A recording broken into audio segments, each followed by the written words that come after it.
I'm actually recording this video again. The other video that I posted, I'm probably going to delete that one. But anyway, y'all, this is not going to be a long video. But basically, I just wanted to, I thought of this topic, and I was thinking like how the narcissist can be so desperate for our attention, even though they may not like us, they may not want to be with us, they may be with another supply. It could be years down the road, and they still may want us, they still may want some sort of reaction from us, or they still may want some attention from us some way, somehow. And I know that that can be so crazy, right? Like, you may not understand that, being a victim and a survivor of narcissistic abuse. And some of us, we may not even know we're dealing with a narcissist, which is like a whole nother topic. But yeah, like, and I guess I kind of had this inspiration. I had this inspiration because I know that the one video that I did where I was talking about the Narc Hoover, one person commented, they were saying that the narcissist did contact them on that holiday, the holiday, which I was saying that they probably would, and any other time, like any special anniversaries or birthdays, or or it could just be random. It could be random. They could be like watching your social media, and they could just reach out to you if they see you're in a good mood or something like really good happens to you. Or it could be the flip side where it's like not so good things. They may contact you, right? But yeah, it's very, very interesting, and it's hard to grasp. Like, and I did not understand this, guys. I can be completely honest. Like, years ago, I didn't understand, like, why was the narcissist reaching out to me when they had another supply, or when I went no contact. When they basically showed me like they have somebody else, and in the narcissist's mind, he's probably like, oh yeah, they're better than you, when actuality is the complete opposite, right? So yeah, but I had to kind of come to this realization, and maybe this can help somebody that's watching, because maybe this has happened to you. And then the other thing is, I wanted to say is that I was emailing one of my subscribers, and she basically told me that she has had a battle with the narcissist, and I can't remember if she said she had a kid with the narcissist or not. But long story short, she has been kind of going back and forth with the narcissist. He has showed her who he is, and she knows that he's not the one. She knows that he's toxic, he's a narc, and for some strange reason, I think when she had went on like a little getaway or whatever for the weekend, the narcissist drives to go to see her. And this is random. Like, she had no contact with this narcissist. How did he know like what was going on? So, and that's the other thing. I do just want to let you guys know that you have to really be very private with your life, especially like on social media.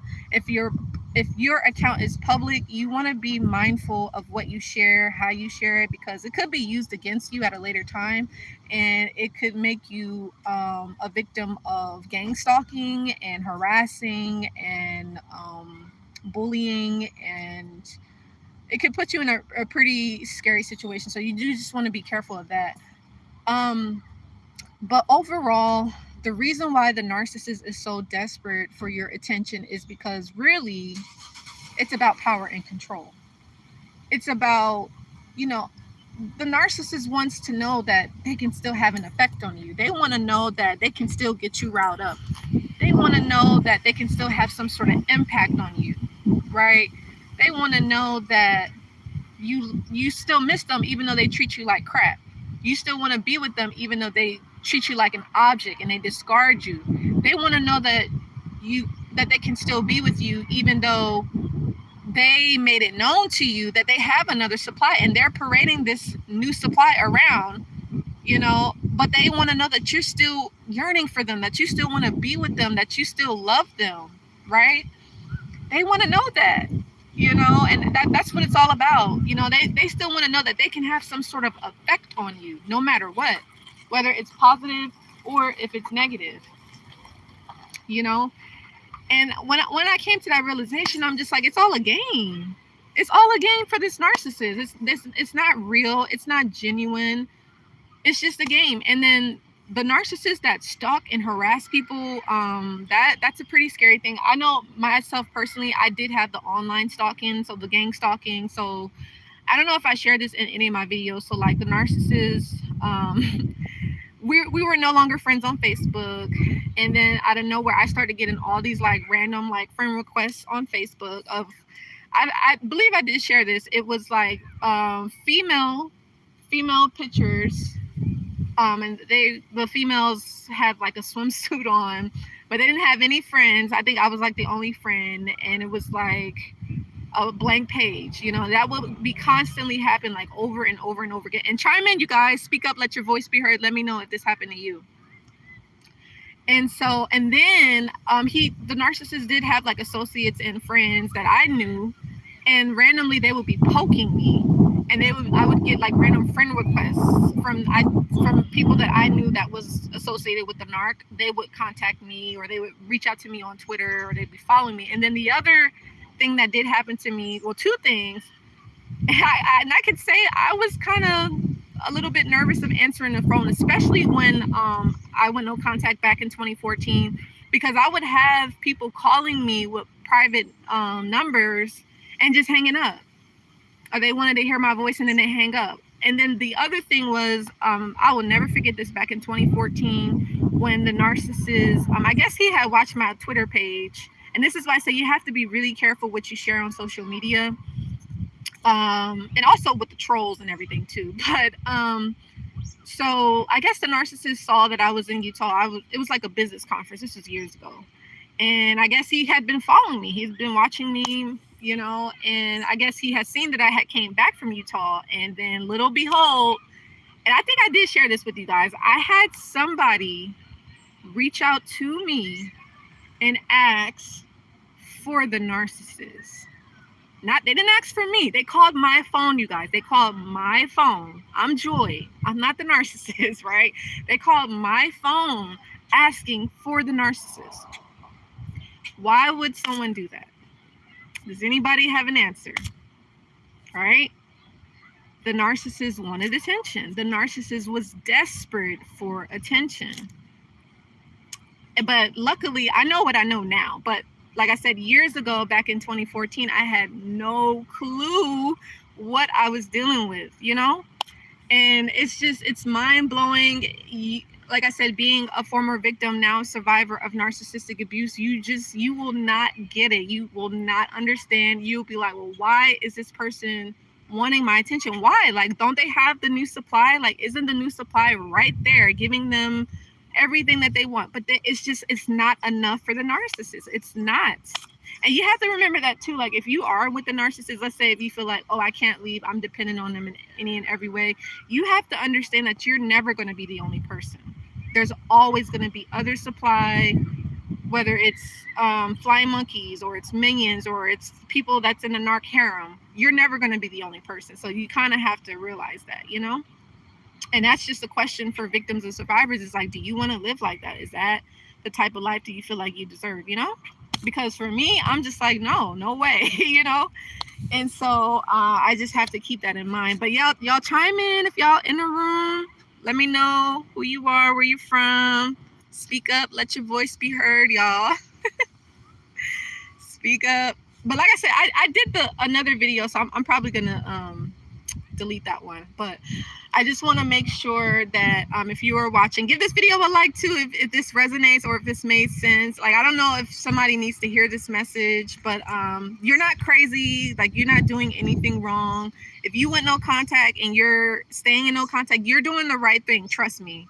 That's a thumbs up for those of you that are in no contact with the narcissist. You're doing the right thing, because at the end of the day, the narcissist just wants to keep you trapped in the toxic cycle. And Gary, what's up? You said, I noticed also that after the discard, they set their social media to public so we can see their smear campaign. Yes.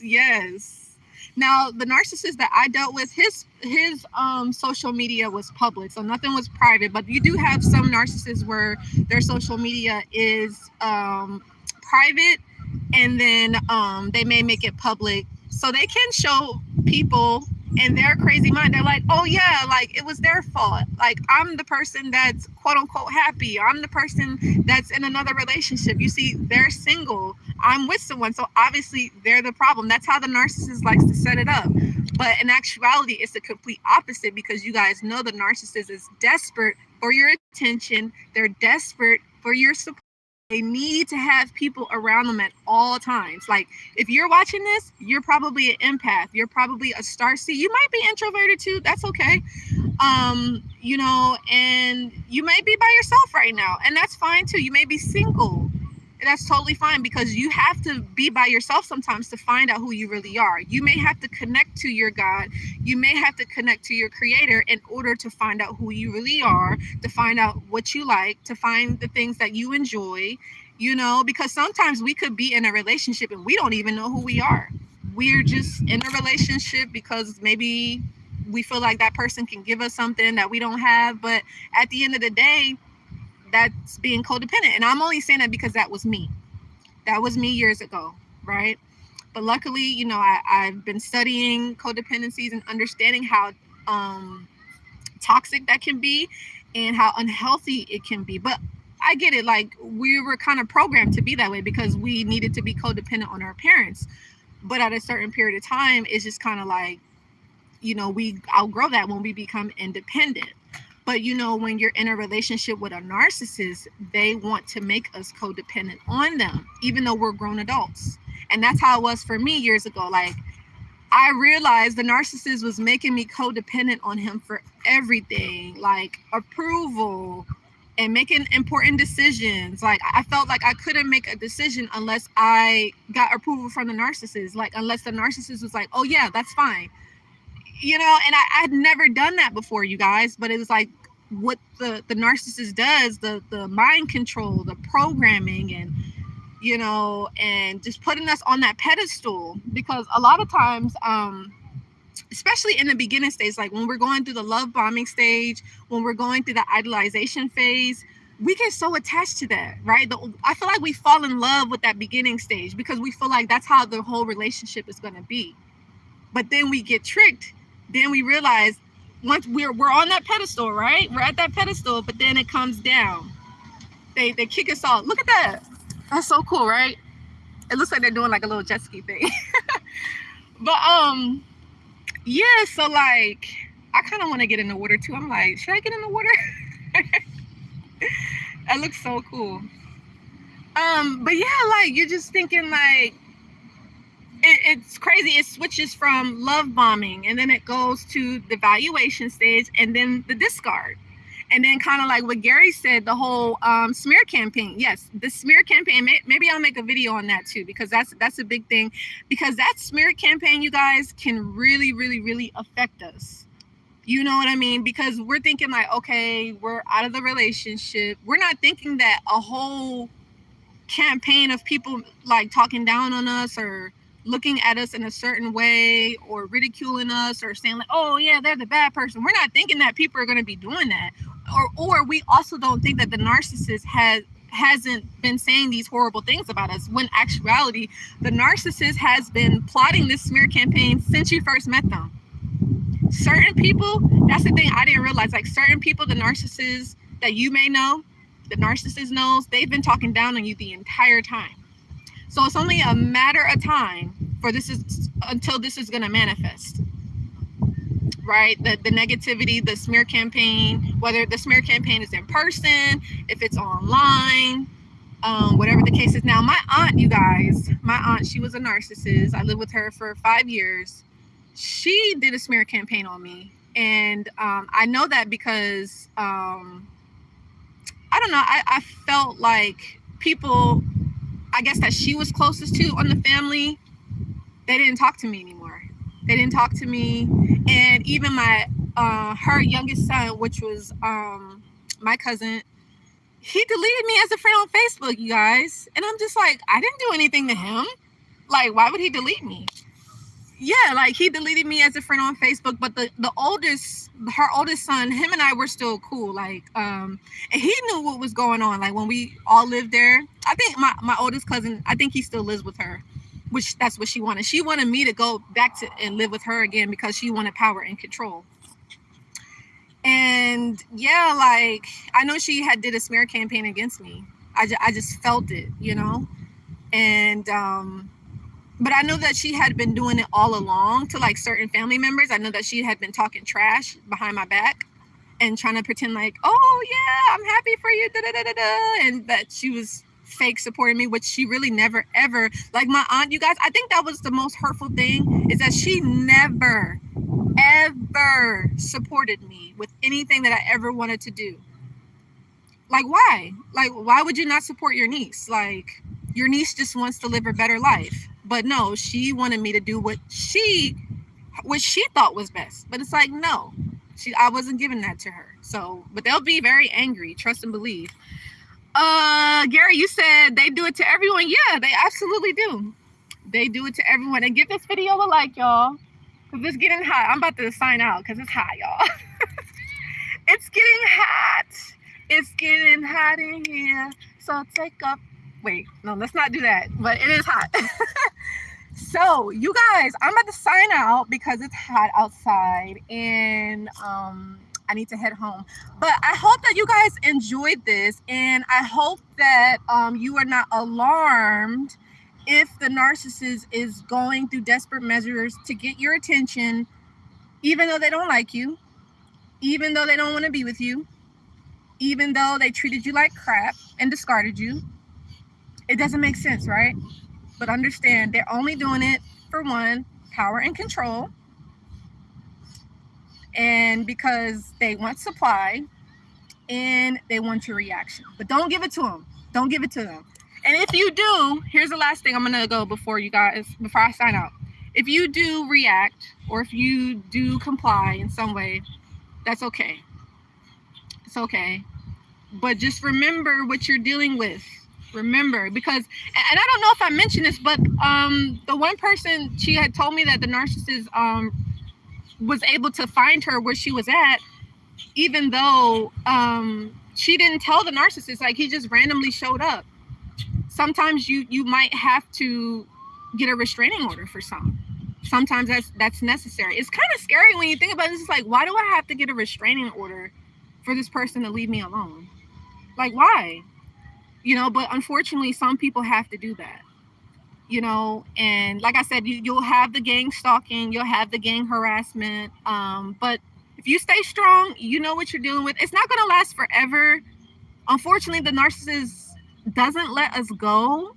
But if you let the narcissist go, you'll be in a better position, right? Because they're never going to let you go. They're always going to be doing something. It's just, they need it. They need that from us. Like, they just need the attention. It's just what it is. So you just, I guess in a sense, you might just have to kind of accept it and move on. And if they do reach out to you, if they do desperate things, because sometimes the narcissist will do positive things for your attention and they'll do negative things for your attention. So whatever the type of attention that they're looking for, just don't give it to them. Don't give it to them. Just pretend like they didn't do it. Or just, if it's in person, like if it's not online, if it's in person, they're doing things to get your attention. They may like try to ignore you, or they may, I don't know, maybe try to use the kids against you or something. Just act like it didn't affect you. Act like it was nothing. You know, don't give them what they want, because they want to make you upset. That's all they want. They don't want to. They're not doing anything for you. They're not doing anything to make you happy, to please you, to make you live a good life. They don't want none of that. They want the complete opposite for you. And I know that that's a hurtful thing to hear. I know it's sad. You're like, why does this person out to get me? Like, why do they want to hurt me so bad? But it's because at the end of the day, the narcissist is hurt. And I'm not giving credit to the narcissist because, like nobody, if you're hurting, you don't have the right to hurt other people. But what is that saying? Hurt people, hurt others. But you have to remember, this person is miserable. This person is not happy. So if they see you that way, they're going to try to make you feel how they feel. So, but that all starts with us working on ourselves, self-development, self-love, self-appreciation, and getting stronger, building up your confidence, building up your self-esteem, right? So anyway, I hope that you guys like this. Give it a like, share, subscribe. I'll see you guys in the next video. If you want to reach out to me for any support, any guidance, any advice, I'm giving 15% off, you guys, for this entire month. All right, you guys. So I will see you all in the next video. Subscribe to my channel and follow me on Instagram at LiveNarcFree. And also, you guys follow me on Facebook. Okay, so till next time. Bye, guys. See you in the next one. Take care.